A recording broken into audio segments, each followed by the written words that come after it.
Hello, everyone. What is up, everyone? Come have a seat. Come take a seat.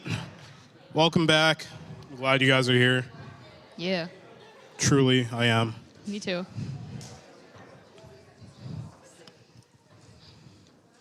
Sit by someone new. Sit by your friends. Sit anywhere. Fill in any space. We are your MCs for tonight. My name's Baco. And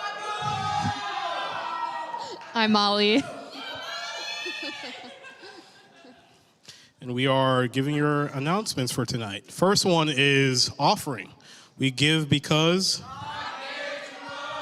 Yes. Nice. 6 out of 10. Where We'll try again next week. Where are we giving our offering to? Our offering is going to Adult and Teen Challenge of Minnesota. Yes. They are an organization that helps people break the cycle of addiction and help them get back on their feet. Yep. So we have a goal in mind of $200. And I forgot. If we reach that goal, Nathan will have to learn a TikTok dance. So That'll be performed up here, right? Everyone will see it? we got to raise that money.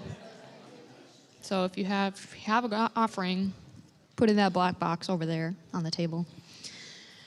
All right. What's our next announcement? Lock-in. Yeah. Sign up. Sign up. Sign up. Last weekend of October, make sure to register. The link is on Instagram in the bio, or you can go online. But yeah, it's going to be so fun.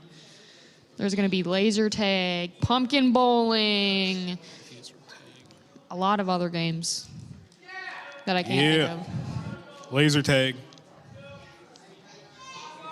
A lot of games. I love you too.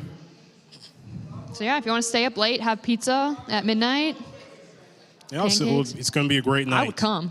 It's always fun. I'll be there. Up next is a game. It's a game. Yeah. Drew and Darian.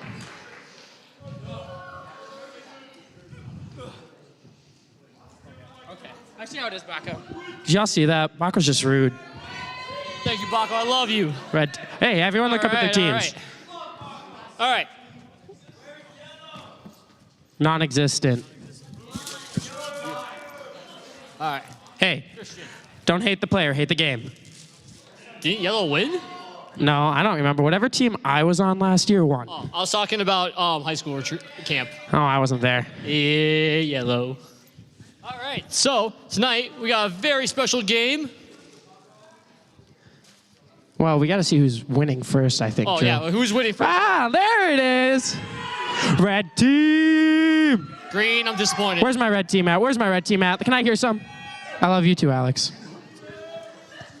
Okay, so if we look at the scoreboard here, with 1950 is that blue team. Where's blue team at? Can I hear him? Weak performance. I need more. There it is. There it is. We got a couple. With second, we got green team with 2,400. Yeah. Okay. And where's my red team at? Yeah. So, Drew, you want to explain the game, or I think you got it, right? Oh no, I like your voice better. Ah, okay. We just played basketball, Abby.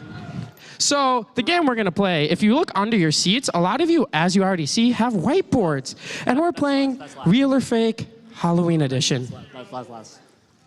All right, so how this game's going to work, we're going to show you something, Halloween Edition, and you got to tell us if it's real or fake. We'll be going to 3 from each team.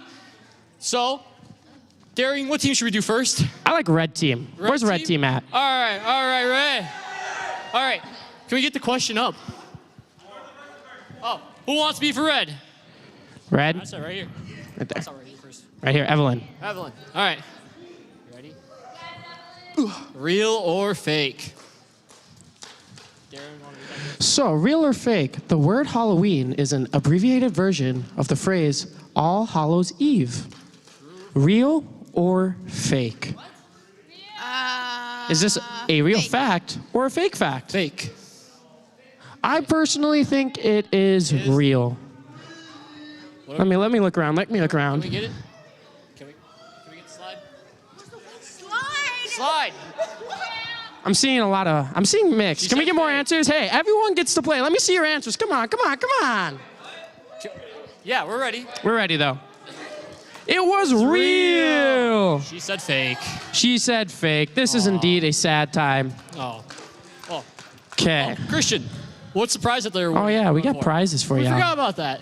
Pop-Tarts. Ooh, some Pop-Tart. What kind of Pop-Tarts can I see? Can I see? Pop-Tarts. Ooh, All s'mores. right. I need someone from the blue team. Blue team. We're just gonna continue. What's your name? Mikhail. Mikhail. All right. Real or fake? Question is, real or fake? All of the Harry Potter books were released on Halloween. That's fake. Fun fact. He said fake. He says fake? Who said Well, I was going to do a fake? fun fact, but okay. Fake. Yeah, He got it. He got it. You got it, Christian? Okay. I'll hang it. I don't know. Why are you asking? I don't create the game, bro. There you go. All right. Last one from the blue team. Blue team, blue team, blue team.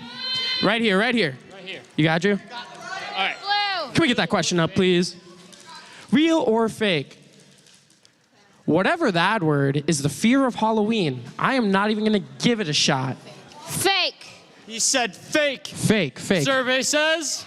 Real. Aw. Hey, oh wait. All right. Drew, you know what we forgot to do? What's The prize. Yeah. What's the next prize? What's the prize? Oh, we got some. We got some blue Gatorade. All right. What team should we do next? We got blue, so we got red and green. Let's do blue again. No, we already did 3 blues. We did 3 blues? Yeah. We did 2 blues, Drew. Did we? Red team, I got Daisha right here. I thought we did 3. Can we get this next question, please? Drew, you want to read it? The Irish originally used turnips to make jack-o'-lanterns on Halloween. Real or fake, It's Daisha? watermelons. If you've seen Gravity Falls, it's the watermelons. I don't know, man. I need an answer, Daisha. Or What? Real or fake? fake. She said fake. Can we get the answer up on the board? fake. It is real. It is real. Daisha. Yes, you can. Green team? Green. Green team. I need someone from the green team. I saw all the way in the back. I saw all the way in the back. Wow, that's why Yeah, can we carve turnips? Next week. Real or fake? Real or fake? Superstitions about black cats were brought to the U.S. by Christopher Columbus. Fake. Fake. Fake. Fake. She says fake. Can we get the answer, please? Yeah. Fake. Ah, she got Cats it. are I'll take that. I'll gross. take that. I will say that. All right, Daryl. Oh, yeah. Christian, what's our next prize? Next prize, Christian. Can we get that Next next prize? Daryl, what team should we be going for? Pringles. Pringles. Ooh. Pizza. Pringles. Daryl, go for a get a red. Red team. Red team. Oh, you're not on red, are you? Okay. I'm gonna give you the. Okay. All right, Let's real get this next fake. question up. There is no evidence to show that kids behave worse on Halloween. Real or fake? That's fake. You guys be monsters on Halloween only. I feel like it's true. That is not an answer. Real or fake? Real. He says real. Can we Real. get that answer up there, please? It is Fake news. fake. Hey, All right. 3 nice things to this man for calling him All right. stupid. Green team. Green team. I'm calling the next. All right. You're calling the next one real? All right. The United States produces 1.5 pounds of pumpkins each year. Real First of all, or... billions pounds. Oh, it is indeed And he billions. said real. He says Survey real. says they are real. Ah, there he is. He got some There's your Pringles. prize.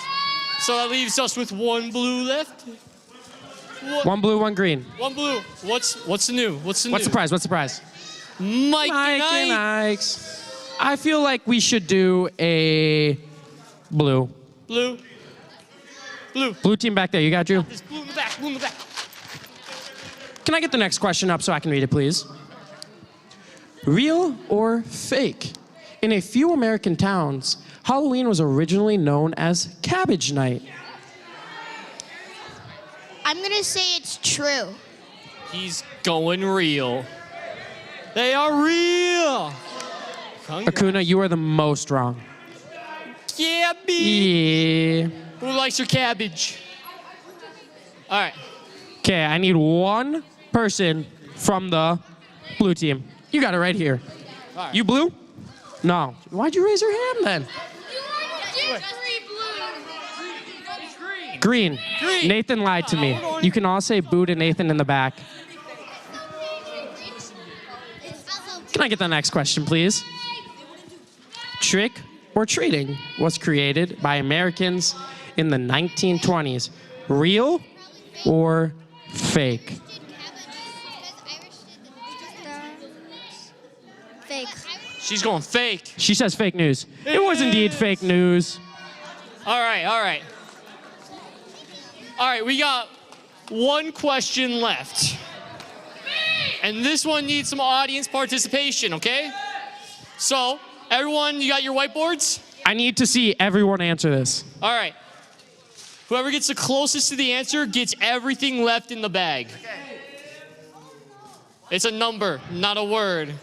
You're already out there, bud. Okay. All right. How much money did Americans spend on Halloween in 2017? Okay. We're gonna, hey, I need you all to just, Write it down. y'all gotta write it down. Closest wins. Closest one. 2 billions. It is just Millions, money in millions. general. Well, okay, we're gonna that wait my a phone second. number? Everyone No. needs to get theirs. No more writing in answers in 5, 4, 3, 2, 1. Reveal. 9.1 billion. All right, who's in the billions? Hey, if you're Who's got close, if you're billions? close. All right, who's I got got a, billions? that's 8 mil. I got 3.5 billion. 3.5. Anyone's got higher than 3.5? Jeff. Jeff, That's millions. that's million, Jeff. $10, no. $10. 3.7, is that higher? Anyone beat 3.7? 3.7. 3.7. Yeah, what You we gonna change do? your answers. Hey. No. No. 3.7. 3.7? But is that a leader? It is a leader. Ah, Aaron, I don't then trust you. I'm going to give it Today's Show with 3.5 billion. What you got? Wait. Yeah. 2.5. And she was on Can't red read team, that. Nathan, if that matters. I can't read Red that. team always be winning out here. We're bringing them.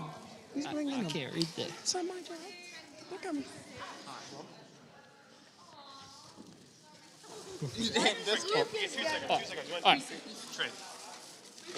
Okay. And Daisha won with 3.5 billion. Congrats, Daisha. And that has been Real or Fake Halloween edition. You get them all.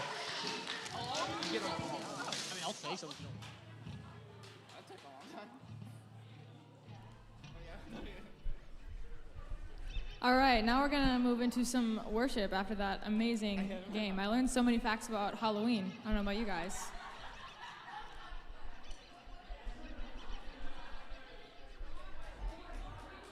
All right, if y'all can stand up, we'll have some fun times, worship God, dance, sing, stand, sit, however you want to worship. Yeah.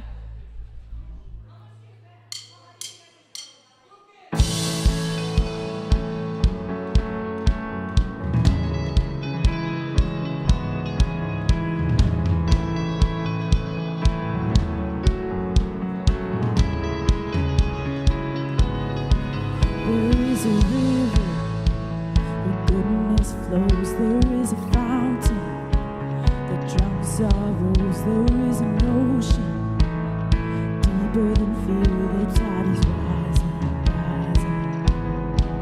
There is a current stirring deep inside. It's overflowing from the heart of God, the flood of heaven crashing over us. The tide is rising, rising,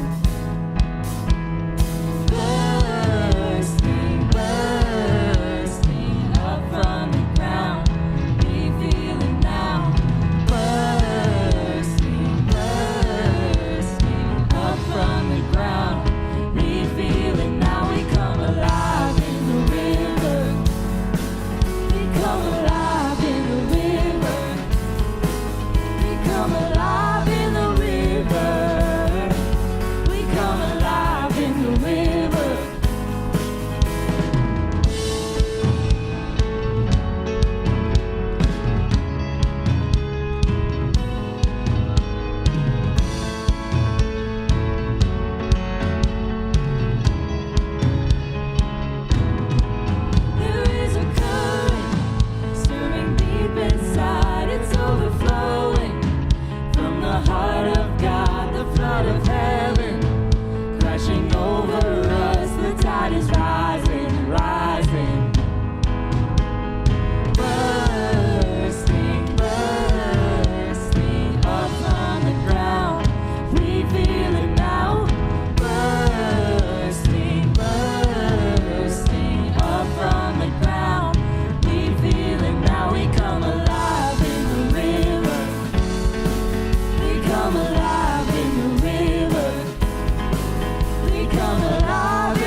a well, spring up a well, spring up a well in me.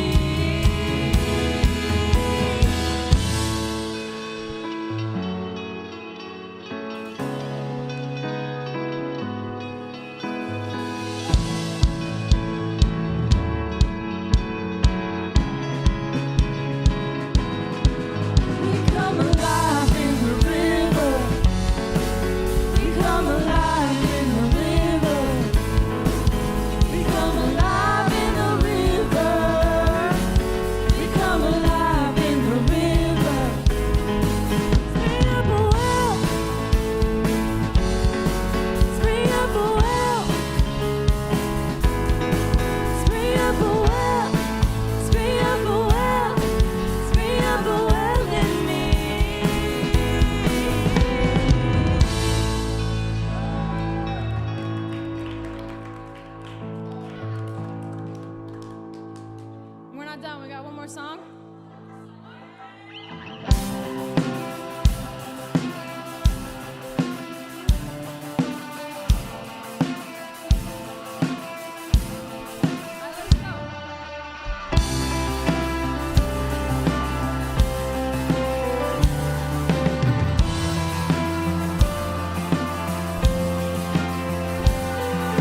You guys can have a seat. Man, who loves the worship team? I love the worship team. This one here and that one there. You guys are perfect. Thank you. Oh, this one's tall. Ugh. All right, well, welcome everyone to Redeemer Youth. My name is Nathan, and we are going to you guys are going to get the opportunity to hear from a very incredible man named Eric. Let's give it up. Everyone give it up for Eric. Test. You're good? You're on? You're working? And he's going to be sharing a testimony. And for those who don't know, everyone has a testimony. A testimony is just your story of how Jesus has changed your life. And some of us have a whole bunch of little testimonies inside of our bigger testimony. And if you were at New Year's retreat, Eric shared part of his testimony. Yep. Yeah, part of it. Not all of it. Not all of it, because we didn't have time for that. I'm old, so I got lots of stuff. You got more. You got more to share, yeah. And so tonight we're going to be digging into another portion of that. And don't worry if you weren't there, because we'll give you all the context you need of just one way that Jesus has changed Eric's life, and to hopefully give you some inspiration and hope too. So, Eric, how about you just give us a little bit of the background to help us get set up for the story? So I don't know if all of you know this, but this is my home church. This is where I went almost 40 years ago when I was in high school for church. Went up to Faith Haven between my sophomore and junior year, I think it was, and kind of wasn't really into going to church. I went to church, but I wasn't really into it. That changed when I was up at Faith Haven that week. And in August of '84, I gave my life to Jesus. So that's kind of the part that I went into in a little more detail at New Year's retreat. So Nathan, kind of sent out to the leaders, about testimony. I'm like, they heard that part, but they didn't hear kind of the rest of the story. So that's kind of where we're at right now. Cool. So you gave your life to Jesus up at camp, as many people have in this room. You went to this very youth group a couple of years ago, and eventually you graduated. And so what happened? What happened after that? So I graduated from Spring Lake Park High School in 1986. Panthers. All right. So I graduated on a Friday night. On Sunday, I moved to Oklahoma City. I lived with my dad. Plan was to go to University of Oklahoma. Go Sooners. Not right now, but go Sooners. But basically, I don't even know what that is. Yeah. So basically, started off, like everybody does, go from high school in the spring right to college in the fall, and kind of did the college thing. I got to the end of that first semester, and I was a AB student in high school. First semester of college, I was more like a CD student. And so at the end of that semester, my father sat me down and gave me an ultimatum. Basically said, you get two choices. Get a job and start paying for your own school, or join the service. Okay, I'm like, what could be hard about joining the service? Okay, at that point, I was 19 years old and I didn't know any better. So went in, joined the Air Force. When I got into the Air Force and when I got down to the first, while I was at OU, my foundation when I left in June, I thought it was really strong. Your faith foundation? My faith foundation. I thought it was, I was about as solid as I could get. Get into that fall, not so much. The faith foundation was not as strong as I thought it was. So I get through, I'm going to the service and thinking, maybe that'll be a change. Maybe I'll get in with some people in the service. I did get in with some people in the service. It's the wrong people. And the stuff that I was doing when I was in college just continued when I got into the service.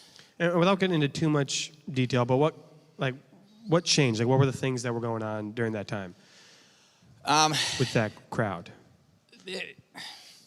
It's kind of your standard.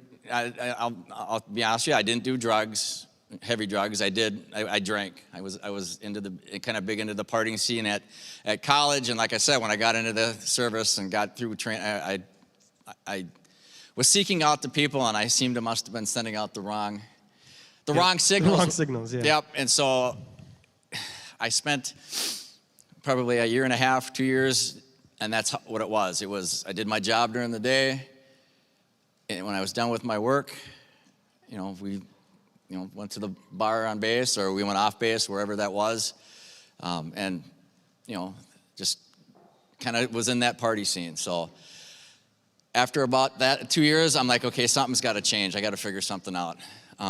I had the opportunity to go off active duty and go into the reserves, so I took it thinking, okay, that might be the change. That might be the change I want. I'll go back home. Well, I went back home, but it wasn't home here. It was home in Oklahoma City. And again, things didn't change. I mean, it's so easy to find that crowd if you're looking for it. And so after 6 months or so of that, I just decided, okay, I got to go home. So I moved back up here, and within, I had been kind of writing letters back and forth with somebody I knew from high school. It turned into a relationship when I got back up here. Eventually became my fiance, and of course now we've almost been married 30 years, so that part worked out really well. So yeah, you go into the Air Force, and you're trying to find the right group of people to help you with your faith, but instead you find a different group of people who bring you a different direction. You eventually realize something's got to change, and you keep trying stuff and nothing's changing, but eventually you go home, and as in here, back in Minnesota, and so then did that work? Did other people help you out? It kind of did. I started going to church again with my wife and her family. She was brought up in a very strict Catholic household, so we started going to St. Tim's.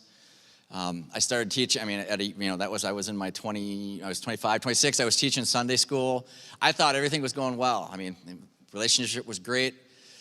Going to church again, teaching Sunday school, but there was just something wasn't right again, and so kept trying to figure out what it was that I needed.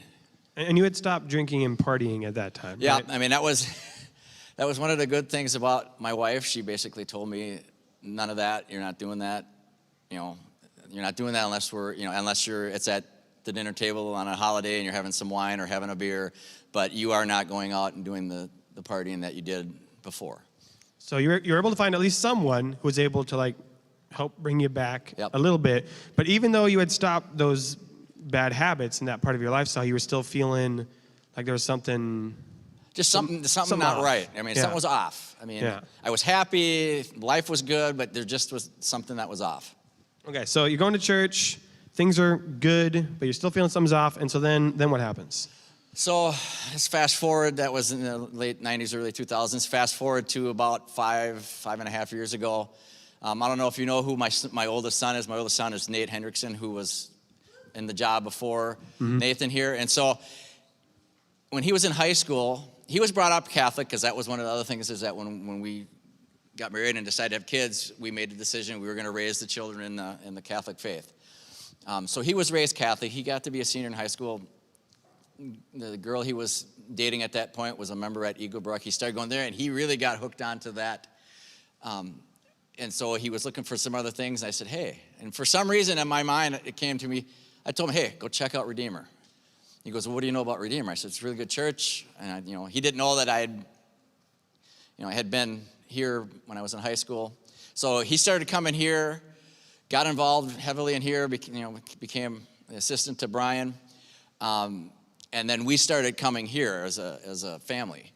And then it just dawned on me one day. I don't know, one day it dawned on me I think I figured out what my issue is.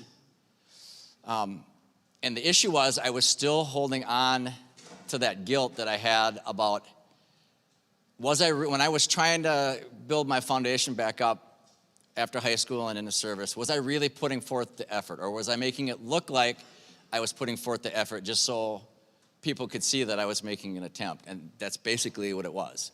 I just kept holding on to this guilt, and so I made a decision about 5 years ago that I need to give that up.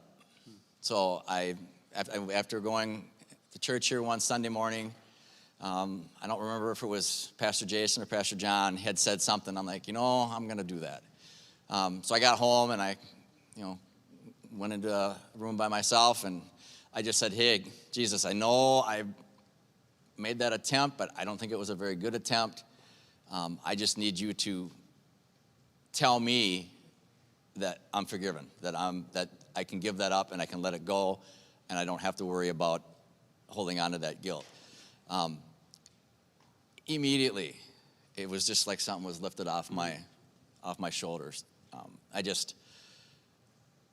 I knew I didn't have to worry about it anymore. I knew that the guilt was gone.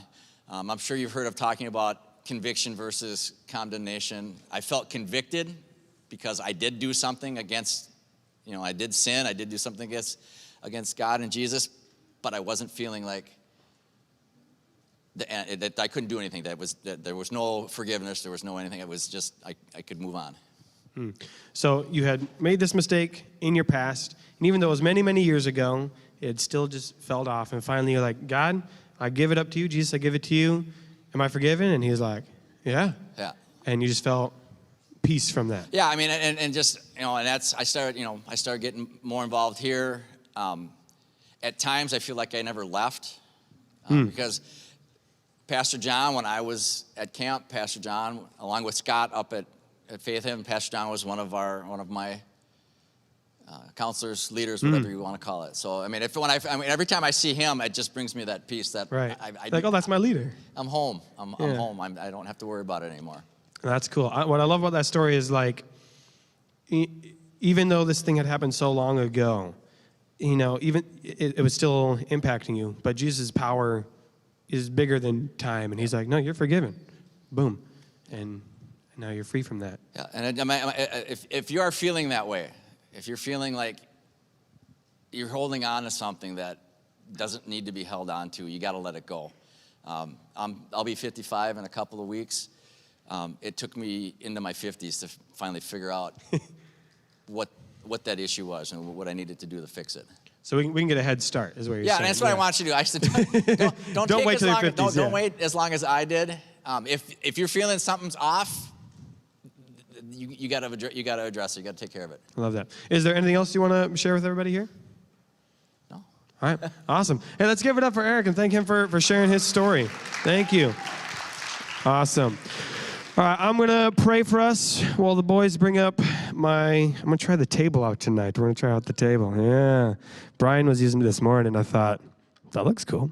Okay, let's pray. Dear Father, I want to thank you so much that you are so big and so incredible that no matter whatever we've done, you can forgive us. No matter what temptation we've given into, you forgive us and you give us love. I pray that right now, during this time, that we'd all be able to learn more about you, learn more about your words in the Bible, and that the words that I speak would be from you and not from me. And we can leave this place feeling more loved and feeling closer to you, God. In your name we pray. Amen. All right, I got to see what everyone's been doodling on their whiteboards. I got to see, what do people got? Or did they everyone erase it for taking notes? Wow, okay, that's nice. That's a fun little square. I don't know what that is, but respect. A T? Great. Yeah, go ahead, use those whiteboards or take notes on paper because we are going to go deep and Bible nerdy today. So I hope you guys are excited for that. Well, we are in the middle of a conversation today all about the Bible. Now, the Bible is a book that even if you're not a Christian, you probably heard about it. You probably know about it. You probably have maybe even you know some stories within the Bible. Some of you maybe even own a Bible. Some of you might have even read it on your own, and that's great. But the thing about the Bible is there are a lot of myths about the Bible, things that even if you go to the church every week, you still might have some misunderstandings. I know I did. And one of the things that makes the Bible different from all the other books is the author. Right? If you go into the bookstore, Barnes & Noble, or you go to the library, and you look at all the books on the shelf, it'll say the title of the book and then who wrote it. Sometimes the author's name is even bigger than the title because they really want you to know that this guy or lady wrote this book. And so it's very clear who wrote other books. It says it. It's on the outside, it's on the inside. And if there's a couple people who wrote it, you'll learn that too. But the Bible if you have a Bible, and you look at it, it doesn't say who wrote it on the cover. It'll sometimes say Holy Bible. Mine, I didn't bring it up with me. It's just covered with a bunch of stuff, so you can't even where does it say who wrote it? You open it up, it doesn't say who wrote it. So a lot of us have to then figure it out on our own, who wrote the Bible. Now, if you've been to church before, or again, heard about the Bible online, you can kind of guess. You're like, okay, so the Bible was written by some people. People keep talking about Paul, talk about Moses, maybe talk about David. All right, these guys wrote the Bible. But also God wrote the Bible. In fact, these are God's words. So really, God's the one who wrote the Bible. And that's what we say. And it's not wrong, right? God did write the Bible, but he didn't do it all by himself. You see, I think a lot of us, maybe intentionally, maybe you don't actually picture this, but I think we might know somebody who, when we think about the Bible, and we say it was written from God, you have this picture that the Bible just kind of fell from heaven, fully formed, and just landed on the ground, and someone found it, and they're like, oh, this is pretty cool. Oh, it's written in English, too. That's sweet. It hasn't even been invented as a language. This is great. All right, and just this perfectly, fully formed book descended from the sky, and that's the Bible. Now, again, you're probably like, Nathan, that's not me. That's not how I picture the Bible. And you're probably right. That's not how you picture it. But I think even though we know that's not true, it kind of seeps into our brain. They were like, okay, well, God wrote the Bible, so maybe what it was is God spoke, and then the human beings, they're just the ones who scribbled it down, but they didn't really have any involvement in it. They're just copying what God said. But the fact of the matter is that's not true. That's not how the Bible was fully created. And if that's how we view the Bible, it actually makes it harder for us to truly understand and enjoy the Bible. So what we're going to do today is we're going to clear up this myth. We're going to talk about the reality of the Bible. And then I'm going to do what I think is the cool part, is show you why that matters as we dive deep into the Bible. So let's talk about the truth. The Bible was written by humans who were inspired by God. The Bible was written by humans who were inspired by God. So again, for the majority of the Bible, it was not like God had a tablet made of gold or stone. He's like, here you go. I already did it for you. The work's all done. That's not how it is. There's maybe like a couple parts where that was the case, or where God set a vision and they wrote it down. But the majority of it was human beings writing down the Bible. And it was a bunch of different human beings, right? The Bible is full of 66 different books. And there was a range of authors who wrote down and penned these different books. Might have even been multiple authors who wrote the same book, like they worked on it at different times or made edits to it, just like a real book, right? People edited these things and they did different drafts of it, right? Just like books are today. And it was over a long period of time, over about 2,000 years, give or take, that all the different parts of the Bible were written. And what happened is, as these different books of the Bible, they were written down on scrolls. As they were being written, God's people, the Israelites, were like, hey, these are really useful. These are really important. In fact, they're so useful that we believe that they are from God. That this couldn't have just been human beings who wrote it. It was humans who were inspired by God. And so they started collecting all these scrolls together, and they put them into little organized chunks. You know, here's a chunk for all the laws. Here's a chunk for all the prophets. Here's a chunk for all the other writings. And they got them all together, got all these scrolls together in one big collection, and to what we call today the Old Testament. So that's how they got all of those books. Like, hey, this is the story of our people. This is how we have learned to talk to God. Here are some important things God told us that we need to remember. And they had them all collected together. So when Jesus shows up, this Old Testament, they didn't call it that yet because it wasn't, well, I guess it was already old, but the New Testament hadn't been made yet. Jesus gets to what was his Bible, and he reads it and he understands it, and his followers read it and understand it. And then Jesus preaches and kind of talks about that. He did sermons like we do today. And then after he died and came back to life, his followers were like, yo, we got to write about what Jesus said and about what he did, because that was important. And eventually we're going to die, and other people need to remember this. So they wrote it down. And then some of them wrote letters back and forth saying like, hey, remember this about Jesus? Hey, here's a better way to follow Jesus. Hey, here's some encouragement about following Jesus. And those letters got copied and passed around because people were like, yo, this letter, it's really good. We should make more copies of it. And so those began spreading around. And then in like the 300s, the year 300s-ish, the church was like, yo, we got to make an official list. So they made a list of all the most important books and letters that had been written, and they compiled it together, and they called it the book, or the Bible is what the Bible means. It just means the book. And so that's how the Bible was written. And the version I just gave you is a very simplified version of how it actually went. I just skipped a lot of what I think are interesting details, and you probably think are boring. A lot of details of how messy it was to actually get this together, and the books that weren't included, and some of the edits that were made. But the version I just shared with you is a lot more complex than it just came down from the sky, or God said it, right? And so the Bible was created by God and humans working together. Sounds familiar to something I might have talked about this spring. But the Bible was created by God and humans working together. That it wasn't just God who spoke and said these things and humans did nothing. And it wasn't just humans writing down whatever they wanted to, because otherwise it'd be just like any other book. It was a combination of God and humans working together, which is also what the story of the Bible is about. The Bible is a story about God and humans working together. So it makes sense. That's how the Bible was created. All right. So that's how the Bible came into existence. We get it. It's complicated. A lot of people wrote it. Long period of time. God was involved. Human was involved. Why does that matter for me today? You might be wondering. And that's a great question, because the Bible is an old book. And even though we say it's important to read it and it's important to understand it, you might be like, okay, but why does it matter how I understand how the Bible was created?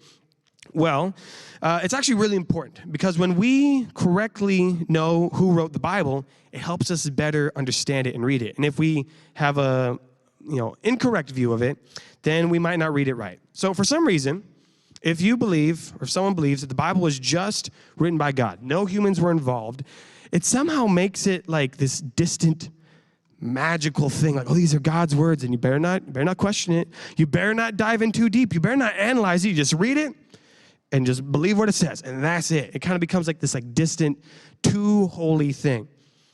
But that's not how we deal with normal human writings, right? For those of you in English class, you know that you'll be given like a book or a poem, and you got to analyze it. Like, okay, what does this mean? Okay, why did the author put this character in? Or what does this theme mean? Or for those of you who don't like English class, we do this with movies too. Who here is a fan of Star Wars? Any Star Wars fans? Yes, I love Star Wars. And Star Wars, it's famous for a reason, because it was a really well-written story with lots of intricate details and characters that link them all together. And so there's a lot of nerds out there, like myself, on the internet who like to talk about Star Wars, and in real life too. Jared, I'm talking about you. We'll talk about it, and we'll analyze the story, and we'll try to figure out, what do these characters mean? What is the major thread of this? And someone who's very smart and probably had a lot of time on their hands put together a video of all the times that stuff in the fourth movie of Star Wars, which is the first movie, and the seventh movie of Star Wars, which is the seventh movie, were the same. So actually, if we can just play this clip, it's okay if it doesn't have audio. Ryan, yeah. So fourth movie's over here, seventh movie's over here, and what you're going to notice is some similarities between different shots. Okay, the movie opens with a ship flying over a planet. Okay, and then we have a friendly droid robot. Oh, there's some rebels shooting the stormtroopers coming out of the smoke, and then, oh, they're getting shot. All right, you see there's a lot of these connections. Oh, there's the robot being given the secret information by the rebel. You guys noticing the comparisons now? Oh, there goes the bad guy wearing an all-black outfit with a mask on, coming out of the smoke, and then he kills an innocent person. Oh no. Oh, and there's the rebel getting kidnapped. This movie's like 5 minutes long, so we're not gonna watch the whole thing, this video. But as you can see, there are comparison after comparison after comparison of how these two movies, how these two stories are similar. Now, I remember when the seventh movie came out, some people were like, hey, I see what they're doing here. They're just copied the fourth one. And they're like, oh, that's lazy writing, that's bad writing. But the truth is, this has happened in stories for years. People will use common themes like, the hero, or like the superhero origin story, or the Western, the sheriff, he's always a quick shooter. You don't see a Western where he's like, oh no, I'm not good with my shooting, right? They're all the same, and we just know this. We just know this about these characters. We assume like, oh, there's the bad guy. I can tell he's the bad guy because he's wearing all black and he's got a red lightsaber. Bad guy, right? We just assume this. We know how to translate these themes. And so what happens is the Bible, the authors of the Bible were brilliant. They were brilliant authors who were inspired by God, and they did the same thing as Star Wars and as movies today. The only problem is we don't know how to understand them, right? It's written thousands of years ago in a different culture. And so they're doing these cool things where they're using all these character tropes and these themes and they're linking them all together. And we're just like, what's going on here? I'm confused. I don't know what's happening. This is just a boring story, I guess. But once you're able to identify all the different themes, it makes the stories come to life. So what we're going to do right now is I'm going to show you one example of a pattern used throughout the Bible, from the very first chapters all the way to Jesus. And I hope that by showing you this, it's going to make the Bible come alive, because it has for me. It's made the Bible go from something where I'm like, I guess I got to do this every day, to, oh man, I am so excited to discover and find these little gems in the Bible. Now, I'm going to be honest though, this is going to get like really in depth. So if the Bible is something that's new to you, or Christianity is just something that's new to you, this is going to be a lot of information. And I apologize. But for those of you who have been to the church a long time, and you're always like, Nathan, I want to go deeper. Here you go. This is for you, because we're about to go really deep into the Bible. All right, you guys ready? And that's what the whiteboards are for too. So you can either take notes or doodle because you're bored. Both are fine. All right, so what we're going to be doing is we're going to be looking at what's called the temptation narrative, or we'll say the temptation pattern, where there's a pattern of people getting tempted, and the Bible is very clever with how they do it. So we're going to look at the first example. In the beginning, God created the whole world, and there was this garden, and it was good, and he kept using the word good. All right, it was good, good, good, good, good, good, good. Everything he made was good. And he made Adam and Eve, the first humans, and he put them in this garden, and he said, hey, this is all very good. And there's only one thing you can't do, just one thing, and that's eat from the tree of the knowledge of good and evil, or good and not good, right? That's the one thing they can't do. Well, eventually the humans, they get told a lie and say, actually, you can eat from the garden. And this is what we see in that book, Genesis 3, verse 6. So when the woman saw that the tree was good for food, that it was a delight to the eyes, and that the tree was to be desired to make one wise, she took of its fruit and ate. And she also gave some to her husband who was with her, and he ate. Okay, I've color-coded a couple words. It'll make sense soon. But basically what happens is someone saw something good, and they desired it. They took it, and then they gave it to someone else, right? Seeing something good, taking and giving. And what happened after this is everything went south, right? They got kicked out of the garden, curses were introduced into the world, sin was introduced in the world, and a bunch of death and destruction came out. So it was not good. It was not good. All right, that's the first example. But again, this is a pattern, so it repeats. So the next time this happens is when we see the next couple, right? So Adam and Eve are the first couple in the Bible. The next couple they're originally called Sarai and Abram, and they're made a promise. God tells them, hey, you are going to have kids. In fact, your whole descendants are going to create this great nation.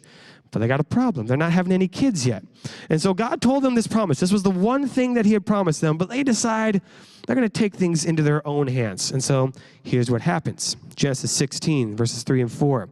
Sarai, Abram's wife, took Hagar the Egyptian, her servant, and gave her to Abram, her husband, as a wife. And he went into Hagar, and she conceived. And when she saw that she had conceived, she looked with contempt on her mistress, or looked at her with anger. In another verse, it also describes that this was something that they saw that was good in their eyes. All right, so Sarai sees something good, she takes it, and she gives it to her husband. Where have we seen that happen, a wife giving something to her husband? We just read it. And when they saw it, it ended up being bad for them, right? This ended up causing a lot of trouble for their family, a lot of trouble for Hagar, the servant, and it was just bad news all across the board. Okay, you guys tracking so far. Did the colors help? Let's keep going. This is a pattern. Next time this happens, God's people, come out of Abraham. They do create this big nation. They get enslaved in Egypt. They get saved out of Egypt. And they're at this mountain called Mount Sinai, where their leader Moses is talking to God, getting the 10 Commandments. We all know the 10 Commandments. And while Moses is up on the mountain, his brother Aaron is left in charge of all the people. Now, as Moses is getting the commands, the very first command they're given, and the second command, is do not worship other gods and don't make idols. That's like the first and most important thing they're not supposed to do, is worship other gods and make idols. So guess what they did? This is what happens with Aaron in Exodus 32. So all the people took off their rings of gold that were in their ears and brought them to Aaron, and he received the gold and made a golden calf. When Aaron saw this, he built an altar before it. So what's really interesting when you read the original Hebrew, I know, it's getting nerdy, the saw part, it literally just says, and Aaron saw. And then it moves on to the next sentence. It's kind of just like random, out of nowhere. Like, yeah, we know Aaron can see. He's not a blind character. He didn't have to tell us he can see. Well, the reason it puts that in there is so we remember the pattern. Oh, there's someone seeing something good. There's taken, there's given. I've heard this story before. They fell into temptation. And this is going to lead to something bad. This golden calf they make ends up getting set on fire, and God gets really mad about it. Thankfully, Moses is like, hey, be chill, all right? And God's like, all right, this time, but don't do it again. And so that was another pattern. Let's keep going. God's people, eventually they make it to their promised land, and they're now being led by a man named Joshua, and they have their first victory. They defeat the city of Jericho, and it's going great, and they get all of this treasure from the defeat of the city, and God's like, hey, here's the one thing you're not supposed to do, and that's to take the treasure from the plunder. Right? Don't steal any of this plunder. We'll deal with it later. So guess what someone decided to do? That's exactly. You're catching on already. You're getting it. So this one man named Achan, everyone's favorite Bible character that you've never heard of. Achan, he ends up stealing some of this treasure. Everybody figures it out. And so they're like, okay, hold on. Someone stole it. And then they figure out that it was Achan who did it. And they're like, Achan, why'd you do it? And here's what he says in Joshua 7. This will sound familiar. When I saw among the spoil a beautiful cloak, or in the Hebrew, it's just a good cloak. When I saw a good cloak from Shinar and 200 shekels of silver and a bar of gold weighing 50 shekels, then I coveted, or I desired them and took them. And see, they are hidden in the earth inside my tent. All right, so we've got the pattern. He sees something good, and he goes into a lot of detail about how good this cloak is. And he takes it, and then he hides it, which is kind of just like what Adam and Eve did. When they fell in temptation, they hid. So again, this is the same pattern. What happens to Achan? Well, he ends up getting set on fire and dies. So not a great ending for him.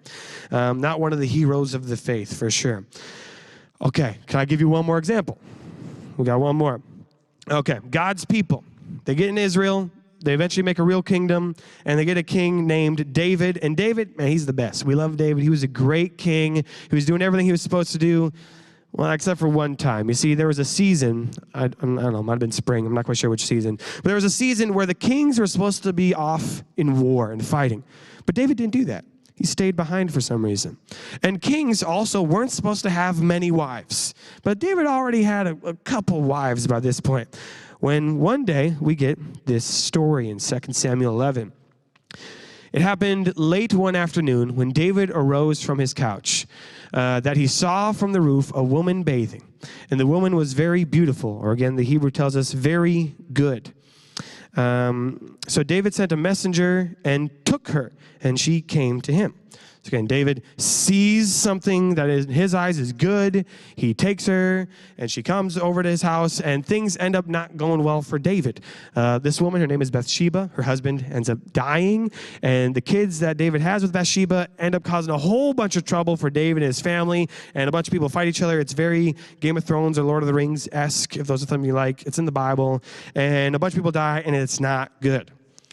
Again, you probably could have guessed that ending, though, based on this pattern, right? Someone sees something good, they take, they give, and destruction comes out of it. So then, when we get to Jesus, something changes with this pattern. Jesus shows up, and before he starts preaching and telling everyone who he is, he goes into the wilderness and gets tempted by our spiritual enemy, Satan or the devil. And Satan does this a couple times. He tries a couple times. And this is the last time that Satan tempted Jesus. And see if you guys can notice the pattern. It'll help because it's color-coded. All right, in Matthew 4, this is what happens. Again, the devil took him to a very high mountain and showed him all the kingdoms of the world and their glory, or their goodness, right? And he said to them, all these I will give you if you will fall down and worship me. Now, normally in the pattern, we would expect that the person being tempted would give into the temptation. But Jesus flips this. He does a plot twist, right? And he says, no, this is the one thing I'm not supposed to do. I'm not supposed to worship other gods. Right? I'm not supposed to worship you, Satan. And he tells the devil that. He doesn't give in to temptation. And instead of destruction coming for everybody, goodness and blessing and salvation come for everybody. And so I love this pattern Because what it does is it shows that even though the Bible was written over a long period of time by a whole bunch of different people, they were all very brilliant, very smart, and they knew what they were doing. And God was guiding this whole process, and they have this theme throughout the entire Bible. And this is just one example of hundreds of different themes. You can track the number 40 or the number 3 days and 3 nights, or different stories all tied together. And if that's something that's really interesting for you, high schoolers, your leaders do have extra material if you want to dig deeper into this or dig deeper into a different theme in the Bible. And if that's not interesting for you, that's okay too.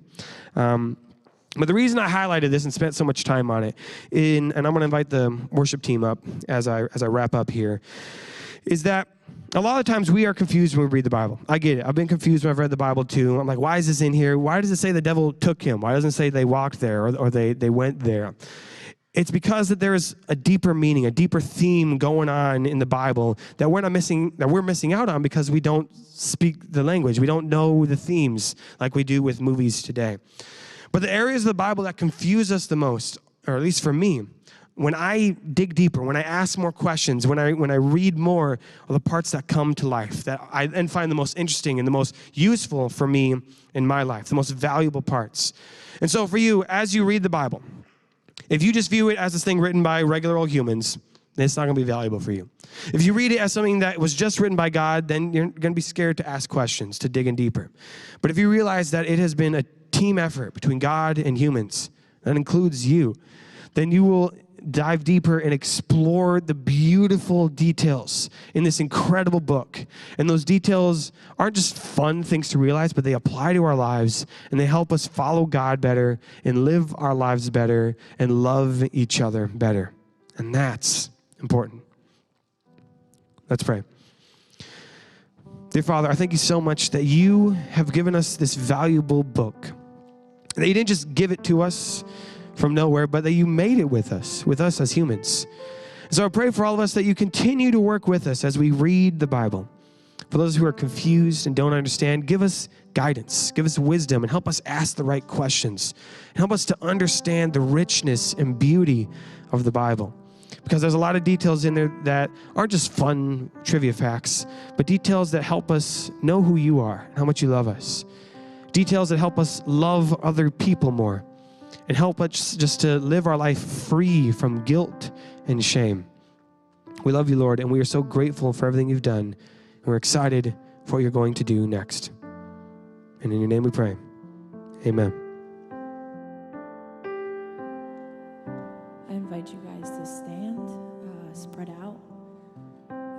Just have this be you and Jesus' time together.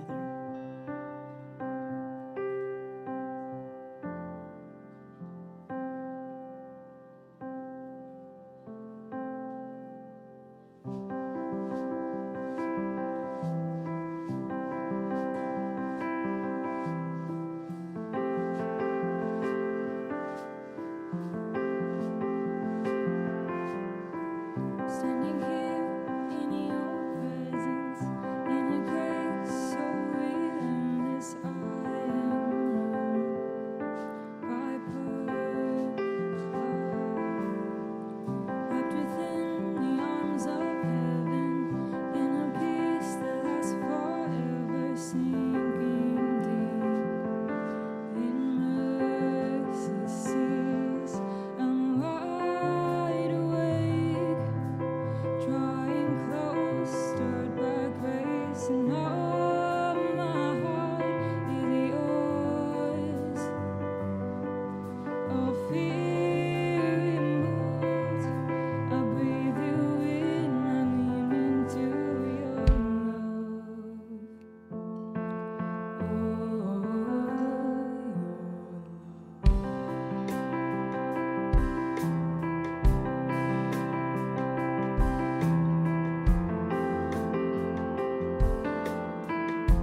washing over me. Your face is all I see. You are my everything. Jesus Christ, you are my one desire. Lord, hear my only cry to know you all my life. Wide awake, drawing closer by grace, and all my heart is yours. All fear removed, I bring you in, I lean into your love. Oh, your love.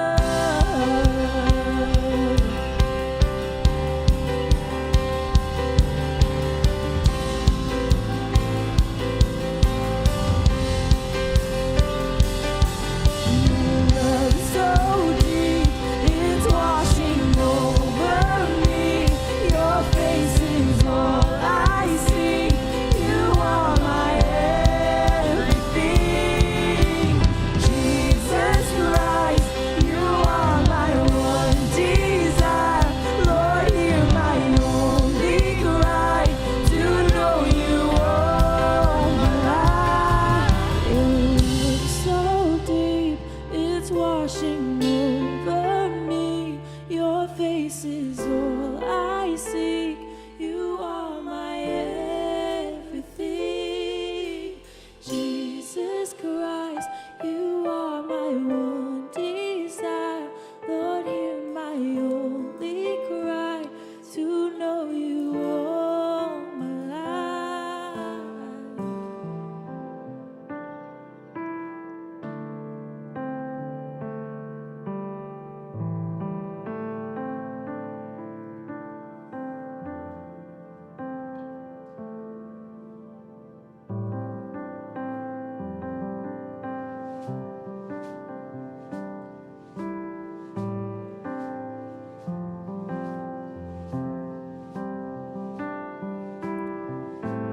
Fullness of eternal promise,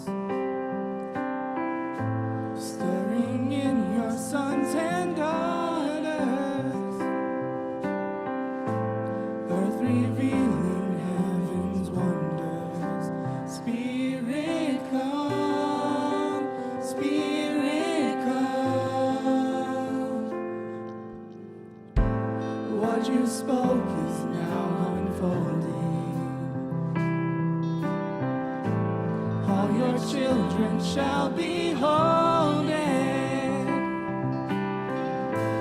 Dreams awaken in this moment. Spirit come, Spirit come. Pour it out, let your love run over. Here now, let your glory fill this house. Pour it out, let your love run over. Here now, let your glory fill this house. Now the world awaits your presence, and His power is within us. We will rise to be your witness. Spirit come, Spirit come. Pour it out, let your love run over. Here now, let your glory fill this house. Pour it out, let your love run over. Here now, let your glory fill this house.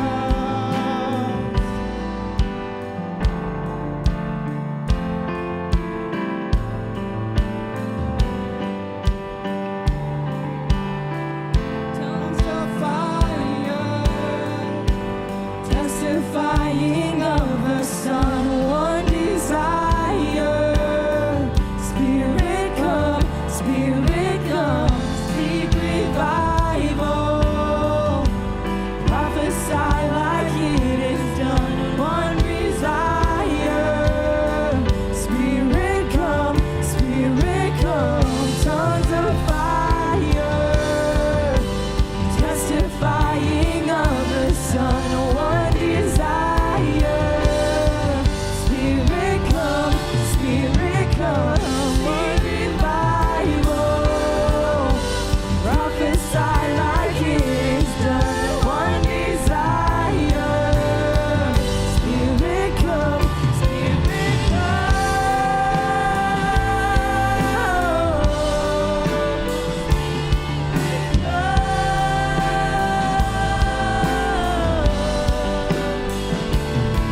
is soon returning.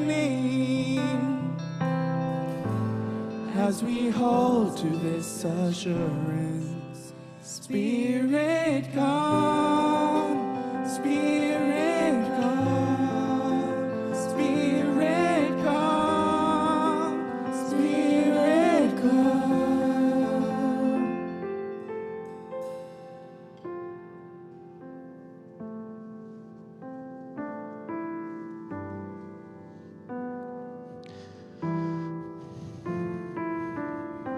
The Bible is one of those books that we can have it on our shelves. We can have it, the app on our phone, just sitting there collecting dust, and we think about it. We may even talk about it. But until you start reading it, it doesn't do you much good unless you're using it as a paperweight. Then it might be succeeding in that. And that's the same thing with all of our faith. We can talk about our faith. We can talk about Jesus. We can even know about Jesus. We can come to church. But until we start living it out, until we start believing it and making it a part of our life, it's not going to do a whole lot. And so my challenge for you is read your Bibles. Open them up. Explore them. And yeah, it's going to get confusing. And there's going to be parts that you think are weird. But those are the parts that come alive, that transform lives, that make things in your normal life become real. As we learned in the testimony today from Eric, that there was something going on in his life that he didn't have the words for. But it wasn't until after church, when he heard a sermon, heard the word preached, that something clicked in him. That's happened for me. I've been confused with my life. What should I do, God? Where should I go? And I read the Bible, and I ask questions, and I get peace, and I get guidance, and I get clarity. And this doesn't happen every time. There's some parts of the Bible that I really got to read a lot. I got to ask a lot of questions about.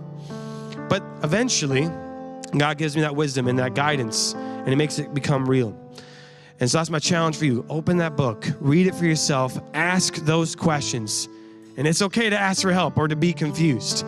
That's why we have growth group. That's why you have leaders. That's why the internet exists. Don't use all the internet. Some of the internet's weird.